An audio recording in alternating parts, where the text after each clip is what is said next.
वृक्ष मेरे लिए हमेशा मर्मज्ञ उपदेशक रहे हैं। वे जब जनजातियों, परिवारों, जंगलों और उपवनों में होते हैं तब मैं उनका बहुत आदर करता हूँ। वे जब अकेले होते हैं तब तो उनका और भी ज़्यादा सम्मान करता हूँ। वे अकेले इंसान की तरह है। वे उन सन्यासियों की तरह नहीं है जो किसी कमजोरी के चलते कुछ चुरा लेते हैं, बल्कि बीथोवेन और नीत्शे जैसे महान एकांतवासी पुरुषों की तरह है। उनकी सबसे ऊंची शाखाओं में संसार सरसराता है। उनकी जड़ें पाताल में टिकी होती है, मगर वे खुद को खोते नहीं हैं। वे अपना पूरा जीवन स्वयं के स्वरूप के निर्माण में संघर्ष करते हुए बिता देते हैं। एक सुंदर और मजबूत पेड़ से पवित्र और अनुकरणीय कुछ भी नहीं है।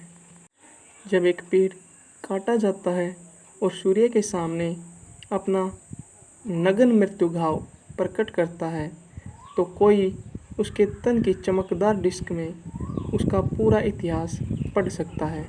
उसके वर्षों के छल्ले, उसके निशान, सभी संघर्ष, पीड़ाएं, बीमारियां, खुशियां और समृद्धि सच में लिखी गई है। कई हमले झेले और तूफान सहे, लेकिन हर युवा किसान जानता है कि सबसे कठोर और उत्कृष्ट लकड़ी में सबसे संकीर्ण छल्ले होते हैं। पहाड़ों पर ऊंचे और निरंतर खतरे में सबसे अविनाशी, सबसे मजबूत व आदर्श पेड़ उगते हैं। वृक्ष देवतुल्य या शरणदाता होते हैं।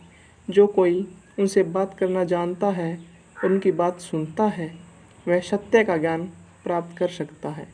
वे शिक्षा और उपदेशों का प्रवचन नहीं देते।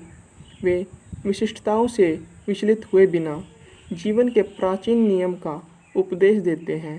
वृक्ष कहता है, मेरे अंदर छिपा है तत्व, चेतना और विचार। मैं सनातन जीवन हूँ। शाश्वत माँ ने मेरे साथ जो प्रयास किए और जोखिम उठाया वह अद्वितीय है। मेरी त्वचा का रूप और नशे अनूठी है। मेरी शाखाओं में पत्तियों का सबसे छोटा खेल और मेरी छाल पर सबसे छोटा निशान अप्रतिम है। मुझे शाश्वत को आकार देने और प्रकट करने के लिए बनाया गया था। पेड़ कहता है, विश्वास ही मेरी ताकत है। मैं अपने पिता के बारे में कुछ नहीं जानता। इतना ही नहीं, मैं अपने उन हजारों बच्चों के बारे में भी कुछ नहीं जानता जो हर साल मुझसे पैदा होते हैं। हाँ, मैं अपने बीज के रहस्य को अंत तक जीता हूँ, बाकी किसी चीज़ की परवाह नहीं। मुझे इस बात का विश्वास है कि ईश्वर मेरे अंदर है। मुझे यकीन है कि मेरी मेहनत पवित्र है और मैं इसी भरोसे जीता हूँ।